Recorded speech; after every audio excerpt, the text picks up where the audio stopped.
Carlos Barragán, una tragedia luego de 10 años. Más de 30 niños fallecieron en este suceso y por eso hoy está usted aquí acompañándonos en Noticia Caracol en Vivo. Y precisamente, Luisa, porque después de esos 10 años hay un fallo del Consejo de Estado que condena a la Iglesia Pentecostal Unida de Colombia, pero también a la Secretaría de Movilidad y al municipio de Fundación por lo que sucedió allí en ese lugar hace 10 años. Y por eso estamos en comunicación con el doctor Wilmer Saavedra. Él es el abogado justamente de la Iglesia y queremos invitarlo para conocer cuál es la opinión que tiene la Iglesia justamente a propósito de este fallo de segunda instancia del Consejo de Estado. Carlos, buenas tardes, buenos días todavía, y a Rosa Fernanda, buenos días, y a todos los televidentes. Bueno, la postura de la Iglesia frente al fallo del Consejo de Estado nos sorprende desde el contexto jurídico, porque un fallo de esta naturaleza, en donde hay una falla en el servicio y en la administración del municipio de Fundación, en el Instituto, la Secretaría de Tránsito de Fundación, y son ellos quienes tienen que ser los garantes de que se cumplan las normas de tránsito, y faltaron a ese deber jurídico, pero lamentablemente consideramos nosotros que por una interpretación indebida en la representación del hermano Manuel Ibarra, quien fue el feligrés que llevaba a cargo a estos niños en el bus, considera el Honorable Consejo de Estado que es la Iglesia responsable. Y en ese contexto, Carlos, hay un principio que es el principio de confianza legítima, y es que todo ciudadano, cuando hace uso de un transporte público, por el principio de confianza legítima, considera que ese carro está habilitado para funcionar, y esta buseta se parqueaba cerca del Instituto de Tránsito de Fundación. Y si se parqueaba ofertando su servicio, cualquier ciudadano de cualquier credo en Fundación, fuese de la Iglesia Pentecostal Unida de Colombia o de otra denominación en este país, y hubiese contratado, entonces corría con la misma suerte, y por ello la Iglesia a la que esa persona profesa su fe tiene responsabilidad patrimonial. Esa es la pregunta que nosotros nos hemos venido haciendo, y en el fallo se decanta es que el feligrés era el quien representaba a la Iglesia ahí, y por ello se traslada la responsabilidad a la Iglesia. La Iglesia tomó la decisión ya de pagar, es decir, acatar la decisión del Consejo. Sí, Carlos, yo quiero decirle algo, no existe en este país una organización más transparente que la Iglesia Pentecostal Unida de Colombia. Esto es lo más transparente que tiene este país. Y en ese orden de ideas nosotros respetamos las decisiones de los magistrados, las acatamos. Tendremos todos estos espacios para opinar y dar a entender desde el contexto jurídico que no consideramos ser responsables. No, antes todo lo contrario. Nosotros somos víctimas en este escenario. La Iglesia nos consideramos como una víctima en este accidente, en esta tragedia, porque primero fuimos el epicentro de toda esta situación, y en segundo lugar porque la falla del sistema de transporte, del sistema de seguridad, de prevención de riesgo en el municipio, hoy convocó a Colombia y convocó en esta tragedia en donde la Iglesia es la que aparece como responsable. Pero sintetizando su pregunta, por supuesto que la Iglesia acata los fallos de las autoridades judiciales de este país. Hay una preocupación, doctor Saavedra, en el sentido en que ustedes dicen, estos fallos, Luisa, se crea jurisprudencia. Sí. Es decir, nos van a servir de espejo hacia el futuro. Claro. Yo voy a poner un caso hipotético. La diócesis de Facatativá organiza un viaje de peregrinación a Chiquinquirá. Contrata los servicios de una buseta. La buseta tiene un accidente. Dios no lo quiera. Dios no lo quiera, y se mueren 25 personas que van a bordo. ¿Este fallo obligaría a la Iglesia Católica a indemnizar a esas personas que lamentablemente pierden la vida en un accidente como este? Pues Carlos, este fallo sienta una jurisprudencia, es un fallo, no voy a decir que tiene el alcance de una sentencia hito, sin embargo es un fallo, como ustedes lo han titulado, histórico, en el que responsabilizan a una iglesia por el actuar de un feligrés, pero un actuar de manera particular, no a nombre de la iglesia. En el ejemplo que usted coloca, entonces, y que reitero, pues Dios no lo permita que sea así, pero entonces los jueces tendrían que examinar esta sentencia para determinar el grado de representación que tienen esos feligreses de esa denominación que usted ha mencionado, y con ello entonces responsabilizarlos también patrimonialmente a la diócesis que usted ha mencionado, por cuanto ellos iban a un evento religioso de la diócesis que usted ha mencionado. Queriendo entonces con esto decirle a usted que sí puede existir una responsabilidad. Esto, discúlpeme la expresión, pero esto es ilógico. Sin embargo, reitero, nosotros acatamos estos fallos. Pero abogado, entiendo muy bien que usted como abogado de la Iglesia quiere hacer revisión jurídica del proceso. Sin embargo, fueron 33 niños que estaban a cargo en ese momento de un evento de la Iglesia. La Iglesia, aunque no haya existido el fallo, ¿se iba a hacer cargo del dolor que causó la muerte de estos 33 niños? Bueno, Luisa Fernanda, vamos a empezar primero por su pregunta. Usted plantea y dice que los niños estaban a cargo de la iglesia. Eso no es verdad. Esa es una información que aparentemente pudiera ser verdad como usted la está planteando, pero en el estricto sentido no es verdad. Los niños no estaban a cargo de la iglesia. Yo quiero decirle algo, mire, si la iglesia está a cargo de los niños de cualquier familia y Dios nos guarde, se llega a presentar una tragedia, no entramos en escenarios de desgaste jurídicos porque la iglesia asume su responsabilidad. Pero yo quiero dejarle claro que la iglesia no estaba a cargo de los niños. Frente a la segunda parte de su pregunta, si la iglesia se haría cargo o no del dolor por el fallo, antes de que se presentaran estas acciones esta acción de grupo y se iniciaran acciones en contra de la iglesia y en contra del instituto y del municipio y demás, no sé, desconozco, pero le voy a decir lo siguiente, no sé si Fundación, si la Alcaldía, si el ICBF, otras instituciones del Estado habrán hecho presencia y han hecho inversiones a estas familias con ocasión de esta situación, pero sí quiero decirle que si usted hace una indagación, encontrará que la Iglesia, antes de cualquier requerimiento jurídico, hizo presencia con psicólogos, hizo presencia con inversiones, no porque nos sintiéramos responsables, sino por una solidaridad que nos une con personas que no eran muchos de ellos no eran de nuestra iglesia, pero que nos unió un dolor y la solidaridad de llevar una ayuda, de prestar una asistencia psicológica y económica, se hizo presente por parte de la iglesia pentecostal mucho antes de que se iniciaran las acciones legales. Doctor Saavedra, pero déjeme hacer el papel de otro abogado. ¿Acaso esa escuela dominical no forma parte de una actividad de la iglesia y el feligrés que va y recoge a los niños y los lleva a esa actividad no es una actividad propia de la iglesia? La escuela dominical sí es una actividad propia de la iglesia.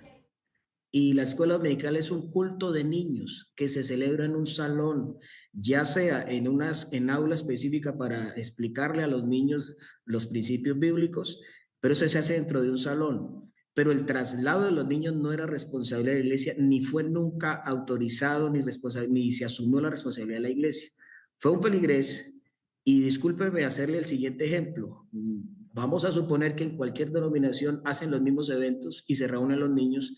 Entonces un feligrés de esa iglesia coge un bus porque tienen alguna invitación o algún evento religioso en alguno de estos escenarios de este país. Y con ocasión a que van a ir a ese evento o vienen de regreso de ese evento, sucede una tragedia, ¿eso es nexo causal para que responsabilicen a esa denominación?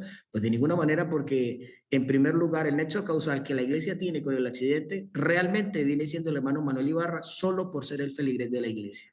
Y yo aprovecho para decir lo siguiente en este espacio, y es que desde la primera instancia, en la segunda instancia y aún en los resúmenes o en las consideraciones de la sentencia, uno encuentra que los señores magistrados consideraban al hermano Manuel Ibarra como un sacerdote, como un líder religioso, como un pastor, y él no fue pastor de la iglesia nunca, no fue sacerdote, nosotros no tenemos sacerdotes. Él fue un feligrés que desarrollaba voluntariamente, como en cualquier denominación de ese país, un servicio, y ese servicio era la iglesia, pero la iglesia no puede responder por las actuaciones de los feligreses a título particular. Y aquí es lo que se quiere vincular es a la iglesia, como si la iglesia le hubiese dicho al hermano Manuel Ibarra, traiga a los niños, esta es la plata para que contrate el bus, y se presentó la tragedia. Y no fue así, así no fueron los hechos. La verdad fáctica de lo que sucedió no es esa. Pero ¿a quién corresponde entonces, abogado? Yo entiendo lo del feligrés, yo entiendo que es un tema de voluntariado y que imagino que a ninguna persona le pasa por la cabeza estar como protagonista o como involucrado en una tragedia tal en donde se pierdan la vida 33 niños. Nadie quisiera pasar por eso, menos en un proceso de voluntariado. Pero ¿quién contrata la buseta? ¿Quién es el encargado de revisar si están los papeles o no al día? Si el señor que la manejaba tenía o no tenía licencia. Bien, Luisa Fernanda, vamos por partes nuevamente para decirle lo siguiente. Cuando usted toma un transporte de servicio público, usted le pregunta al chofer, ¿usted tiene el SOA al día? ¿Usted tiene la tarjeta de operación al día? ¿Usted tiene el técnico mecánico al día? Reitero nuevamente, hay un principio en el derecho que se llama el principio de confianza legítima que a usted y a mí nos hace pensar que la Secretaría de Tránsito de la ciudad de Bogotá o de cualquier municipio de este país hace su papel de vigilancia y control en el servicio de transporte público.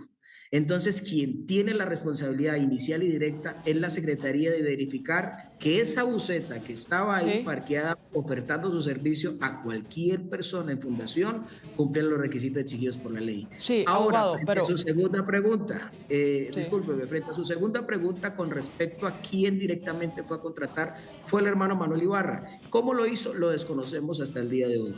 Pero no uno de chévere, abogado, perdóneme, de pero de chévere uno se lleva 60 niños y los recoge y de querido hoy los lleva a la iglesia. Yo creo que ahí también debía haber un conocimiento del pastor de la iglesia de fundación de que le iban a llevar 60 niños. Además, Carlitos, es que yo le entiendo, y le repito, abogado, yo entiendo su postura jurídica, claro, es su trabajo, pero el de nosotros también es preguntar y le agradecemos de verdad el espacio aquí. Y por eso una cosa es que yo me suba a un servicio de Transmilenio, a que coja una buseta en la calle, porque entiendo yo que es un servicio público y como servicio público que está autorizado debe tener todos sus papeles al día. Pero otra muy distinta es que, no sé, organice yo un evento familiar y decida contratar un servicio público como lo es el transporte, pero de manera privada. Soy yo la que está contratando ese servicio, la responsable de preguntarle, señores de la empresa de la buseta, ¿ustedes tienen los papeles al día? ¿El señor conductor tiene licencia? Es muy distinto coger un transporte público en la vía a contratarlo para un servicio en especial. Sin duda alguna, por eso nosotros cuando la iglesia asume esa obligación, nosotros tenemos un protocolo que se llama protocolo CEPRI y es un protocolo de seguridad y prevención de riesgo y aquí deben llegar todos los documentos legales para que esa empresa pueda funcionar prestando el servicio de transporte público. Y aquí se solicitan todos esos documentos, SOA, técnico mecánico, tarjeta de operación, pólizas de seguro contractual y extracontractual, porque asumimos la responsabilidad. Para el caso puntual de su pregunta y lo que decía ahorita Carlos, que si, perdón, repito sus palabras, Carlos, de chévere hoy recoge 60 niños, no, es que no es así. Y no es así por una razón fundamental. Y es que el hermano Ibarra, que dicho sea de paso, ya duerme en el Señor, él lo hacía a título personal. Y no lo hacía solo con temas de la iglesia, lo hacía con muchos temas por su espíritu altruista, filantrópico, era que él actuaba de esa manera pero no por ello la iglesia tenía la autonomía de decirle con sus propios recursos le prohibimos que regale mercados o le prohibimos que traiga niños al culto. No, eso no lo hace la iglesia. Pero no por ello tampoco la iglesia tiene que asumir al decir, como con sus propios recursos usted contrató un bus, entonces ahora nosotros asumimos las consecuencias. Tampoco puede ser así. Doctor Saavedra, el fallo no tiene apelación, pero se podría pedir una adición, una aclaración. ¿Ustedes han solicitado algún tipo de estos elementos al Consejo de Estado, pensando en que también hay como cacería, mi querida Luisa, como personas que queriéndose aprovechar del fallo, a ver, ¿cómo diríamos? Pescar en río revuelto y declararse en ese momento víctima y tratar de buscar una indemnización. Claro. ¿Ustedes han pedido algún tipo de aclaración en ese sentido, doctor? Carlos, no, vean, sale la sentencia en diciembre de este año, la sentencia de segunda instancia. Recuerden que es una acción de grupo, o recordemos mejor que es una acción de grupo. Entonces, el Consejo de Estado emite su sentencia en segunda instancia y ella no es susceptible de recursos. Sin embargo, haciendo una apreciación a lo que dice Carlos, es que hay otro tipo de acciones en otros escenarios jurídicos y en los abogados titulares de esas acciones solicitaron modificación y aclaración al Consejo de Estado a través de un memorial frente a este fallo. Unos reconociendo que se les reconocerá a ellos también como parte. Pero si miramos nosotros el extracto de la sentencia, voy a tratar de parafrasearlo, y lo que da a entender la sentencia es que hay un espacio que determinó la sala del Consejo de Estado que falló este proceso, diciendo que quien no alcanzó o no entró a controvertir su derecho como víctima en esta acción, hay un porcentaje en el cual él tiene derecho a reclamar, y los dineros que la iglesia y que el municipio de fundación y el Instituto de Tránsito de Fundación consignen al fondo de la Defensoría del Pueblo, Fondo de Reparación para las Víctimas de la Defensoría del Pueblo, si esas personas acreditan ser víctimas de este accidente, tienen derecho a una indemnización. Queriendo con ello entonces que cualquier persona que se considere que no estuvo o no lo tuvieron en cuenta en este proceso y no estuvo dentro de las discusiones de esta litis, puede solicitar indemnización porque así lo estableció esta sentencia. Esas notas aclaratorias las presentaron los abogados de otras acciones, y en otro sentido también la parte que actora de esta acción directa solicitó unas aclaraciones al Consejo de Estado. Lo que hizo la iglesia fue presentar a través del doctor Alden García, presentar un escrito de oposición a las pretensiones. Y yo quiero decir algo más acá con respecto a este tema, y es que si bien es cierto, existe en el derecho un principio de que nadie puede ser juzgado dos veces por los mismos hechos, la iglesia tiene todo en este momento la disposición de cumplir con este fallo en aras de cerrar este capítulo que ha sido tan doloroso para todos nosotros. Pues Barry, muchas gracias Carlitos por esto, muchas gracias abogado. Entiendo que algunas preguntas fueron incómodas, pero entenderá también que nos queríamos abarcar todo el tema del fallo y de lo sucedido hace 10 años. Gracias por su espacio. Pero rescato también, Luisa y doctor Saavedra, con el agradecimiento, es que la Iglesia Pentecostal ha puesto la cara. Sí. Ha dicho, vamos a pagar, claro, vamos a indemnizar a las víctimas, porque es un proceso que también le duele a la Iglesia como tal. Y en eso sí uno tiene que ser claro.